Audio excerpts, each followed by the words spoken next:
Audio Jungle. Salam jumpa kembali pemirsa. Kini kembali kami hadirkan informasi masih terkait dengan pelaksanaan penanganan masalah pemilu yang dilakukan oleh Bawaslu Kabupaten Bovendigul. Nah, saat ini kami akan menghadirkan Ketua Bawaslu Kabupaten Bovendigul, Bapak Bernard Warumap.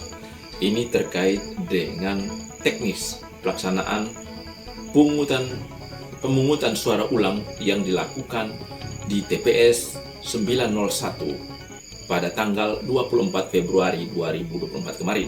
Nah, seperti apa penjelasannya? Kita ikuti penjelasan berikut ini. Terima kasih Bang Yuris.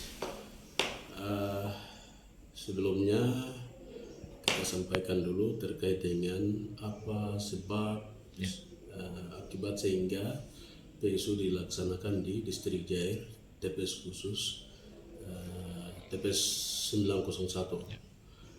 Ini kenapa hingga kita rekomendasikan itu menjadi PSU di bawah.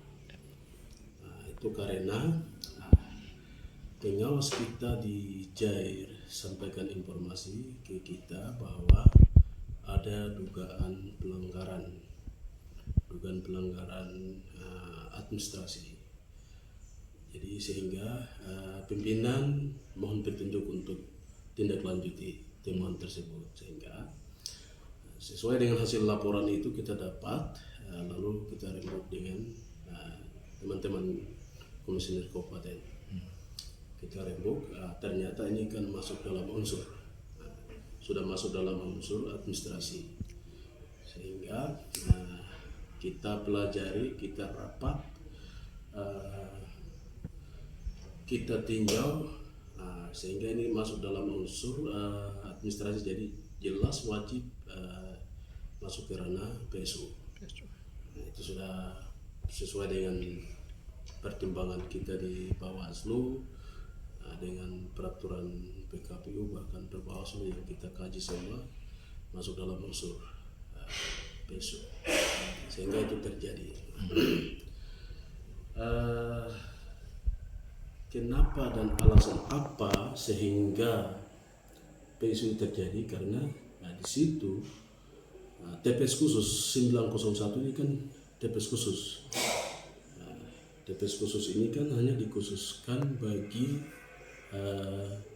KTP yang di luar dari Kabupaten Bovendigul, yang sementara berdomisili di Bovendigul atau di Distrik Jair. Sehingga itu yang perlu dilakukan.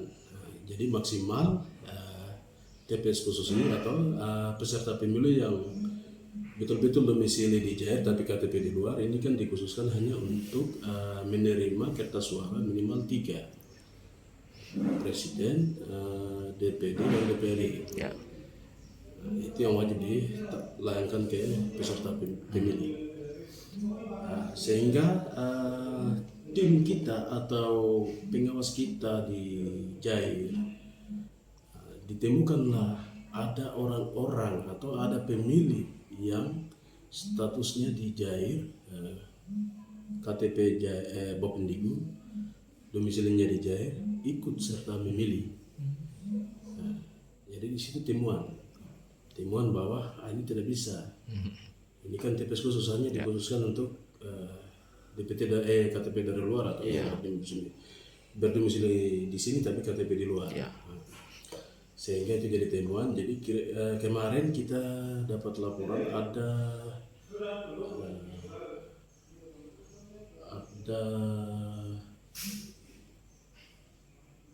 14 lebih pemilih yang ikut serta memilih. Bahkan di anggota KPPS atau anggota penyelenggara ini memberikan seluruhnya kartu surat suara. Di situ temukan ada beberapa pemilih yang statusnya di Bovendigul ikut serta memilih, mulai dari presiden sampai DPR daerah. Nah, itu jadi temuan kita sehingga kita lakukan PSU seperti itu. Oke, baik. Untuk PSU ini sendiri, apakah hanya di satu tempat saja setelah ada aduan dan juga menurut pengamatan dari Bawaslu, atau kira-kira seperti apa ini, Pak?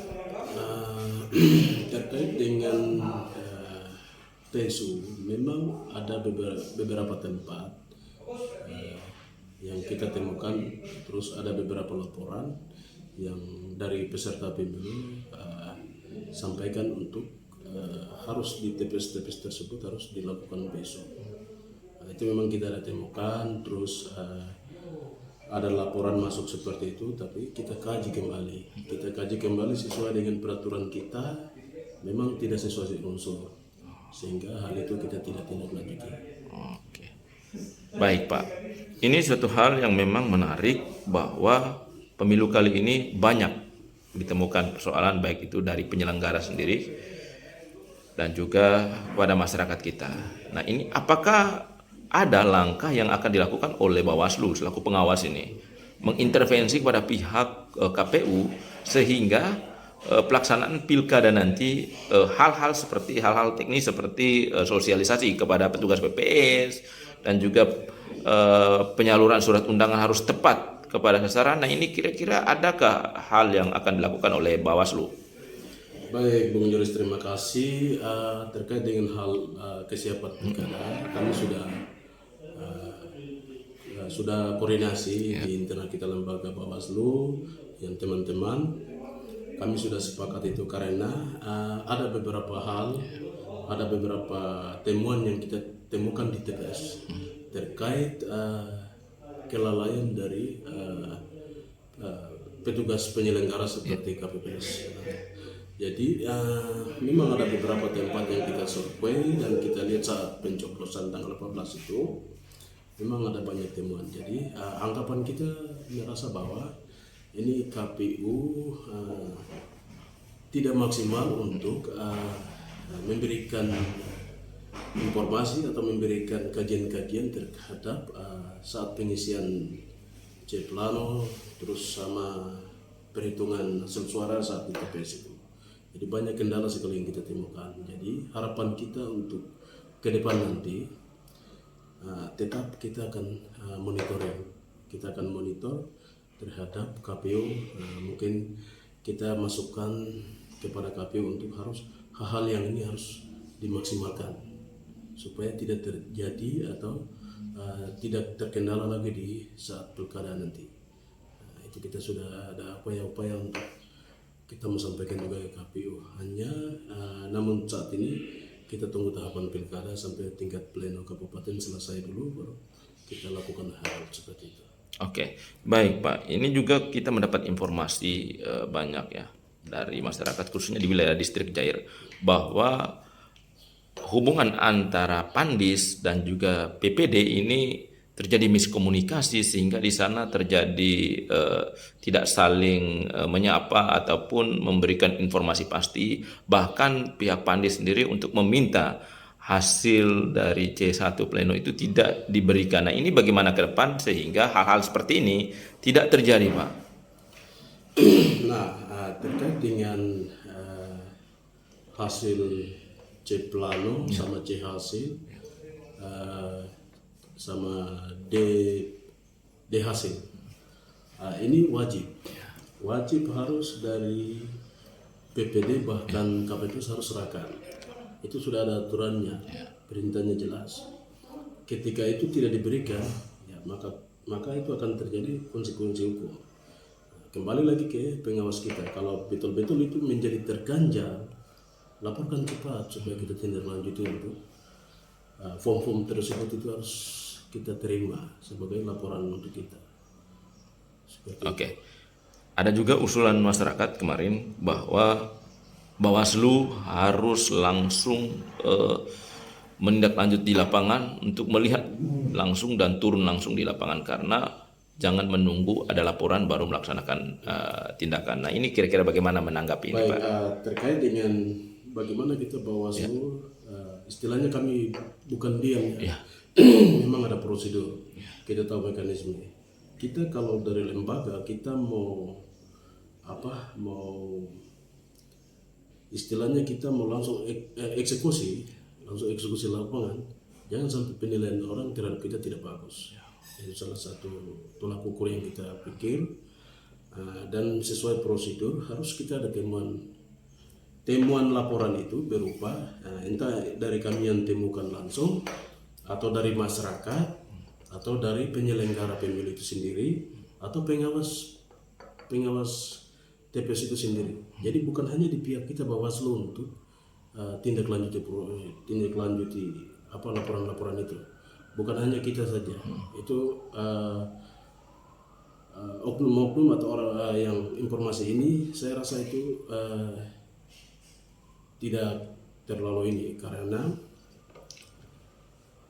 terkait dengan bagaimana kita menindaklanjuti persoalan-persoalan terkait temuan dugaan laporan di bawah itu sudah prosedurnya apa yang tadi saya sampaikan.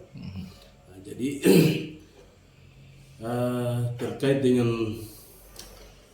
temuan dugaan laporan bagaimana kita Bawaslu tidak menindaklanjuti karena itu begini, memang apa yang tadi saya sudah sampaikan seperti tadi bahwa itu ada prosedur.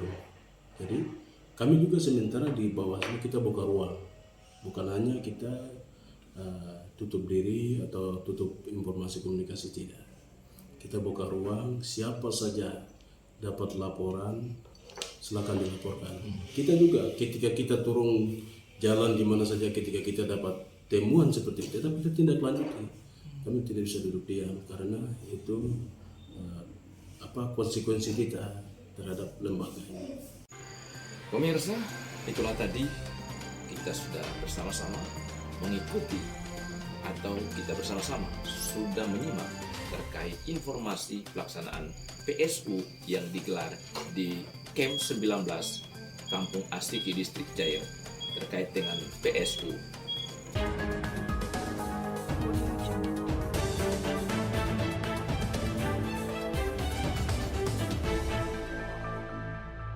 Audio Jungle.